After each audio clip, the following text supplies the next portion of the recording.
이명박 대통령의 특별사면 강행, 결국 국민을 외면했습니다. 청와대가 권력형 범죄를 특별사면한 것은 국민의 뜻을 정면으로 거스르는 것입니다.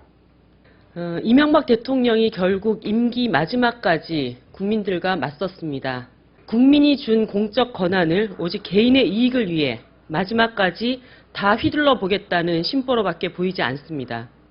오늘 이명박 대통령이 측근들에 대해 기어이 특별 사면을 강행했습니다. 임기 말까지 국민들을 화나게 만드는 정말 못된 대통령입니다. 이명박 정권이 임기 내내 온갖 권력형 비리를 저지르고서 막판에 특사로 빠져나가는 먹튀 정권이 될 셈입니까? 대통령의 사면 권한이 권력형 비리를 저지른 사람들, 대통령 측근들을 위해 존재하는 것은 아닙니다. 이번 대통령 특사는 전형적인 직권 남용입니다. 국민들은 이런 모습을 보며 법 앞에 만인이 평등하다는 말은 우리나라에선 통하지 않는구나, 법 위에 대통령이 있구나 하고 한탄하고 있습니다. 정부는 용산 사건 관련 수감자 5명의 잔영 집행을 면제함으로써 사회적 통합을 이루고자 했다고 설명했지만 대통령 측근에 대한 막판 봐주기 성격의 특별 사면을 함으로써 사회 통합과 법의 불안정성 보완이라는 특별 사면의 본래 취지를 훼손했음을 깨달아야 할 것입니다. 이번 특별 사면은 새로운 정부 출범을 앞두고 정치의 쇄신과 변화를 바라는 국민의 열망에 정면으로 배치되는 것인 만큼 새누리당으로선 강력한 유감을 표명하지 않을 수 없습니다. 이상입니다. 특히 첫째 아들 김현중 씨가 병무비리 문제로 kum건경 합동수사부의 수사선상에 올랐다는 것이 밝혀졌습니다. 고위 법관 자제들을 전담하는 특정 병원의 병원장에게 재검을 받았고, 특히 2002년 한나라당 이해창 후보의 두 아들 병역 문제와 연관된 곳에서 면제 판정을 받았다고 합니다. 이미 밝혀진 비리 의혹 자체가 국민들이 납득하기 어려운 수준에 달했습니다.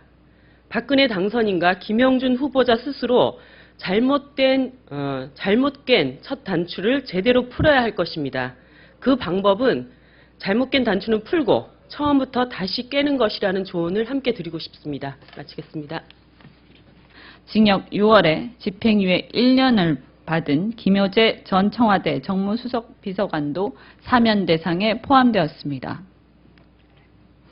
특히 최시중 전 위원장과 박희태 전 의장은 이 대통령의 6인 회의 멤버로 현 정부 창업 공신에 대한 보훈 사면입니다. 결국 삼권 분립의 원칙을, 삼권 분립의 정신을 위반하면서까지 측근 구하기에 나선 것입니다. 정말 국민의 가슴을 답답하게 하는 명단들입니다.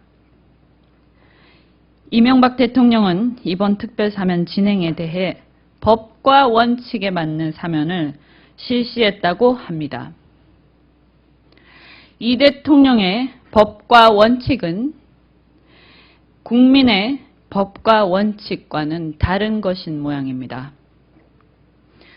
민주당은 고위공직자의 부정부패 및 권력형 비리에 대한 사면을 제한해서 사면권 남용의 소지를 원천적으로 봉쇄하고 특별사면이 권력 남용의 수단이 되지 않도록 사면법 개정 등 개선 노력을 지속해 나갈 것입니다.